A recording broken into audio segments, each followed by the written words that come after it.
Record on this computer. Ok. Labi.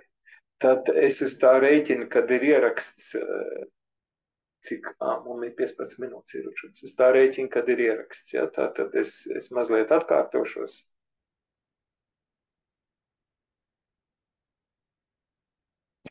Tātad spēka impulss ir spēks reiz laiks, un mums ir spēka impulss gadījumā ir divi impulsi. Ja? Tātad,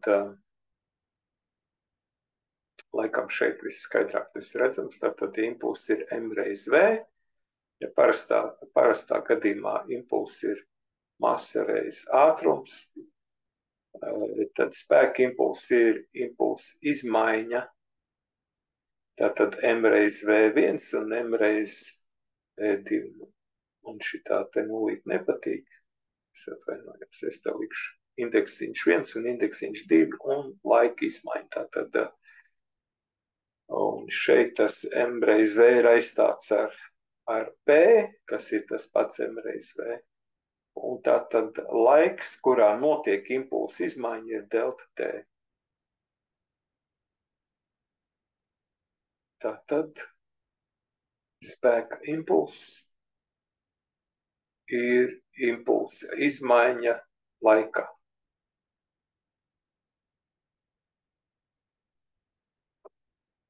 Secinājums spēka impulss ir impulsa izmaiņa. Ja? Un šeit ir spēks, kas ir pielikts no tās pašas sakrības spēks, kas ir pielikts.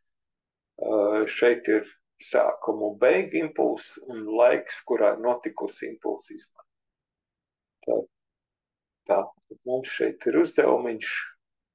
Sportists, kura masa ir 62 kg, stāv uz tramplīna un gatavojas lēcienam ūdeni. Sportists lec vertikāli tieši uz leju mirklī pirms saskaršanās ar ūdeni. Viņa ātrums ir 5,5.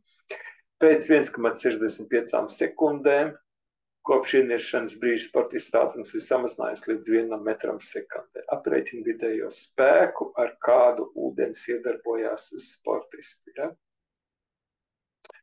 Un tātad šeit mums ir elementāra formula, tātad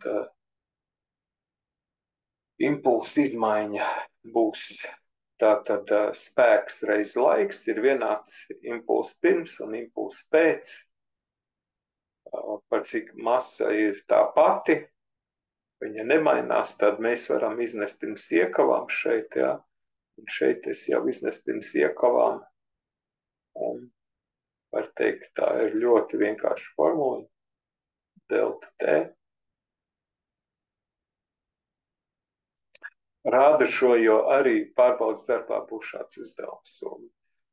Tātad es raudzīšos, lai visi šie PowerPoint būtu, PDF būtu evidē, lai jums visiem uzdevumiem būtu kaut kāda piemēra vai teorija, ko paskatīties. Ja jums nemākiet atrast uzdevumu LV, kaut gan es domāju, ka man ir labāk apkopots nekā uzdevumu LV, jo es skatos no dažādām vietām un visu informāciju apkopoju. Tātad 62 kg.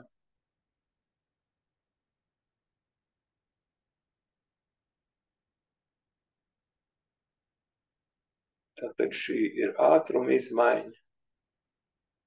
Un laiks, kurā tas ir noticis, ir 1,65 sekundes. Tā. Kamēr es paņemu kalkulātoru.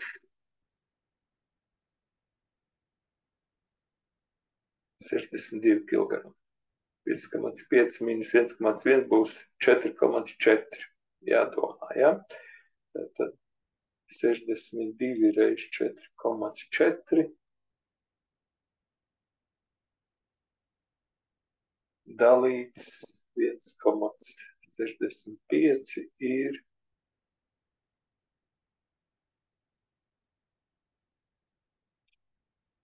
165,3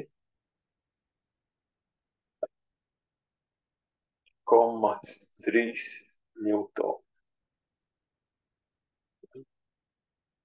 Šim uzdevumam tas arī viss, ja, bet tā tad būs līdzīgs uzdevums, protams, neidentisks, lai jums ar galvu ko pastrādāt pārbaudas darbā, tāpēc es jums to parādu. Tā, tagad es pārtraukšu ierakstu.